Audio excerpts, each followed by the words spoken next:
यही उम्मीद है कि जो वादे हुए हैं देश की जनता के साथ पिछले 10 साल में, चुनाव आने वाला है, वो वादा तो पूरा कर दें मोदी जी। प्रधानमंत्री जी 10 साल की बात कर रहे हैं, 10 साल में वो भी थोड़ा आत्मचिंतन करें, तो उम्मीद करती हूँ 10 साल के कार्यकाल में वो भी अपनी पार्लियामेंट्री पार्टिसिपेशन पे ध्यान देंगे। 10 साल हो गए हैं, आज लोग बेरोजगार हैं, युवा पीढ़ी बेरोजगार है, किसान दूसरी तरफ त्रस्त हैं। किसानों को कहा गया था उनकी आमदनी दुगनी होगी, वो वहां से त्रस्त हैं। जो महिलाएं हैं वो महंगाई की मार से जूझ रही हैं। महिलाएं क्या, पूरा देश महंगाई की मार से जूझ रहा है।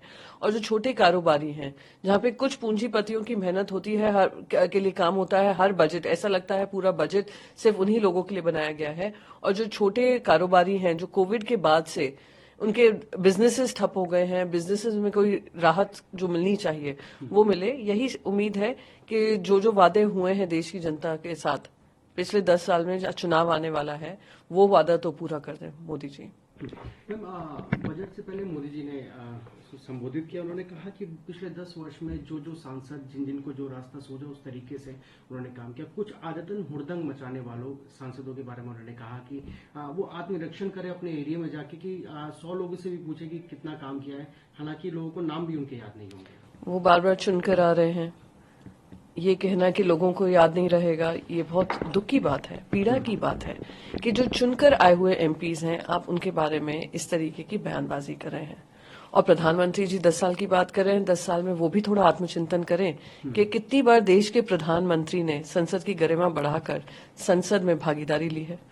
मणिपुर हो या जीएस, बाकी सारे मुद्दे हों, अदानी का मुद्दा हो, पेगासस का मुद्दा हो, किसी पे प्रधानमंत्री मोदी जी ने अपनी चुप्पी नहीं तोड़ी और ना ही उन्होंने ये ठीक समझा कि वो पार्लियामेंट में आए भी।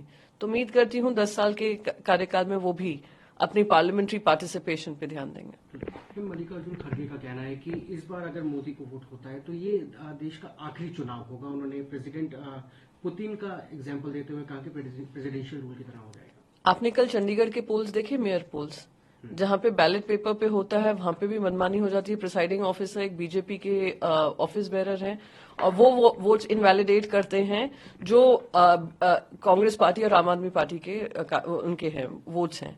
आप बीजेपी के कम वोट्स हैं पर बीजेपी का मेयर बन जाता है। बीईएल जो ईवीएम मशीन बनाती है, ईवीएम मशीन की देखरेख करती है, उसमें 4 इंडिपेंडेंट डायरेक्टर्स जो बने हैं वो बीजेपी के ऑफिस बेयर्स बने हैं। केंद्र सरकार ने उनको नॉमिनेट किया है। आप ईवीएम को लेकर, वीवीपैट को लेकर बार बार विपक्ष कह रहा है कि वीवीपैट काउंटिंग होनी चाहिए, 100% काउंटिंग होनी चाहिए। इलेक्शन कमीशन उस पर संज्ञान नहीं ले रहा है। जो बनी हुई चुनी हुई सरकारें हैं, अगर बीजेपी के खिलाफ हैं तो उनको गिराया जा रहा है। अगर गिरा नहीं पा रहे हैं तो ईडी, सीबीआई, आईटी का हवाला देकर उनको घेरा जा रहा है, उनके काम को रोका जा रहा है, बाधा डाली जा रही है। तो ये सारे क्या लक्षण है? ये लक्षण यही है कि भारतीय जनता पार्टी इकलौती पार्टी बने रहना चाहती है। जेपी नड्डा जी ने तो कहा है, खुले मंच पे कहा है कि सारी पार्टियों को हम खत्म करके इकलौती पार्टी बनेंगे। तो क्या होगा? वही हाल होगा जहां पे तानाशाही चलेगी और कोई राजनीतिक पक्ष नहीं होगा।